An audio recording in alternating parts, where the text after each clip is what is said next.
c'est évident. Dès que ça devient ou antisémite ou raciste, en fait, ça va te faire marrer. Les gens me disent, vous avez vu Dieudonné, ça vous a fait rire? Je dis non. Je dis, ah, ça vous a pas fait rire, qu'est-ce que vous avez pas aimé? Je déteste quand ils se foutent. Je suis pas le producteur de Christophe et je le connais super bien, mais on n'est pas non plus meilleurs amis. Je le défends pas aveuglément. C'est un grand artiste. Il y en a d'autres. Zaz est une immense chanteuse. Elle cartonne dans le monde entier. Oui. Et il y a toujours des intellectuels pour taper dessus parce que ça marche et parce que les gens normaux aiment ça. Je suis née en Corse à Ajaccio et toute ma famille est là-bas. J'ai commencé à chanter quand j'avais 15 ans, donc j'ai commencé à la quitter petit à petit parce que je venais à pouvoir y retourner. Donc j'ai fait ça jusqu'à mes 18 ans. J'essaye de l'emmener une fois par mois pour qu'elle... Mon arrière-grand-mère, Il faut expressément être un prépubère pour pouvoir être réceptif à ça, quoi. Nous, sans le vouloir, on balaye un peu plus large, quoi, tu vois. Je vais avoir 50 ans dans 2 ans, donc quand j'entends des prépubères qui parlent de leur bite, leur basket et leurs cheveux, à un moment donné, tu vois, ça me parle pas trop, quoi. Alors, je ne pensais pas l'être cette année, pour tout vous avouer. J'ai été très très agréablement surprise, forcément. Et l'Energy Music Awards, pour moi, ça me rappelle de très très bons souvenirs. J'ai eu la chance d'en hériter de certains. 8 en l'occurrence. C'est magnifique. C'est marrant parce que c'est vrai que moi j'ai écrit ça dans le sens, on me demande souvent de rapper dans les fêtes de famille, en gros, ouais, allez, t'es chanteur, chante-nous une chanson. Mais c'est vrai qu'on me demande aussi souvent de rapper en interview et c'est aussi relou. Je dis non. Je le faisais au début en plus. Allez, fais-nous un petit freestyle et tout. Je sais pas, je suis pas spontané. Effacer ce qu'on a fait avant, ça veut dire évoluer, se remettre en question, après s'être ressourcé. Barbara disait, on ne continue pas sa vie, on la recommence. Voilà, il n'y a pas de page blanche, mais il y a une envie peut-être de dire les choses différemment. Mais ça n'a pas été réfléchi en fait. Je ne peux pas partir en vacances quelque part si je ne sais pas qu'on y mange bien. Je ne suis pas du genre à retourner aux mêmes endroits chaque année. Il y a un voyage qui m'a beaucoup marqué. Le premier à Cape Town, je me suis sentie à la maison, à avoir des repères très très vite. Ça m'a beaucoup inspirée. Agapé, c'est le nom de mon nouveau bébé, de mon nouvel album. C'est un terme grec qui veut dire amour. Ma fille aussi, bien sûr, elle aime beaucoup cette chanson. Quand le clip est arrivé, que d'un coup il y a la télé, toi tu es là en train de manger, que la chanson elle arrive, je dis ah, le clip de Rihanna, une chanson que j'aime beaucoup. Et que tu vois, et ta fille à côté qui commence à vouloir essayer de danser comme. J'ai pété les plombs. Ah non, je me suis dit, mais non, mais non.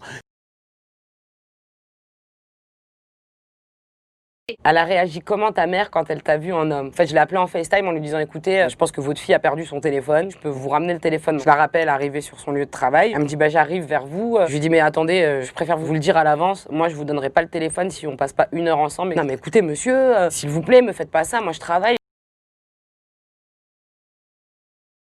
Je respecte complètement les artistes à texte, mais je pense que souvent on travaille autant si ce n'est plus que ces artistes-là pour mettre nos spectacles en scène et pour faire valoir aussi le prix d'un billet. Parce que moi, je pense à ça quand je fais un concert. Je pense qu'il y a des gens qui payent un prix.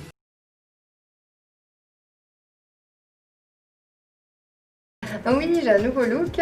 Disons que je reviens un peu à mes premiers amours niveau capillaire, puisque j'étais de cette couleur à mes débuts à peu près. Et c'est une couleur qui me manquait. J'en avais vraiment assez d'être blonde. Du coup, à un moment, j'ai dit, allez, peu importe que mon image soit associée à celle d'une blonde un peu naïve, Mes parents ont 5 enfants, donc je fais partie des 5. Puis ont décidé en plus d'être famille d'accueil. Donc j'étais déjà petit garçon et déjà ma chambre, je la partageais avec d'autres personnes qui étaient dans des besoins différents certainement, mais alimentaires aussi. Et donc je trouvais ça intéressant. Ça veut dire la rosée du matin en fait, c'est hébraïque. J'ai grandi d'une famille d'artistes, donc j'ai vraiment baigné dans la musique, ma mère elle chante. Une petite anecdote, ma mère chantait sur scène, elle était enceinte de moi, donc je pense que la musique ça vient de là déjà dans le ventre. Depuis toute petite, à l'âge de 3 ans j'ai commencé à chanter. un retour déjà sur la chanson variété, décomplexée, pas être obligé de se dire mais moi je fais pas de la variété, non non moi je fais du rap ou de l'urbain. Je trouve ça bien de vouloir aussi revenir vers une forme de divertissement que personnellement j'ai toujours préconisé.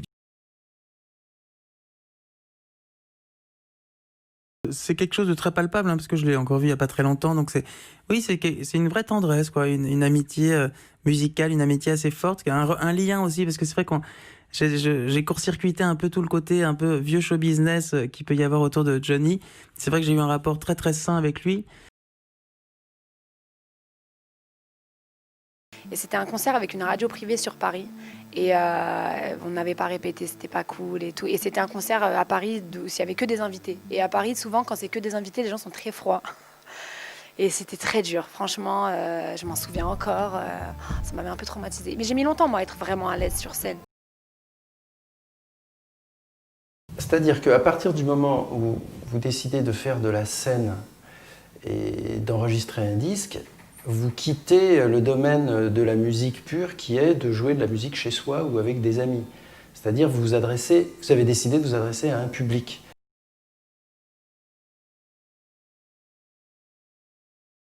On fumait, on faisait l'amour, on roulait vite, on pouvait boire, on pouvait... le théâtre marchait, les affaires marchaient. Maintenant, tout est des réseaux sociaux ridicules où des gens s'expriment, quelquefois bien, mais très souvent... c'est des abrutis. Il en ressort 1%. 1%, ceux que j'appellerais les irréductibles de l'aigreur, qui m'envoient des messages, des commentaires et des mails insultants, parce qu'ils ne comprennent pas pourquoi je suis sur ce projet caritatif alors que je ne paye pas mes impôts en France.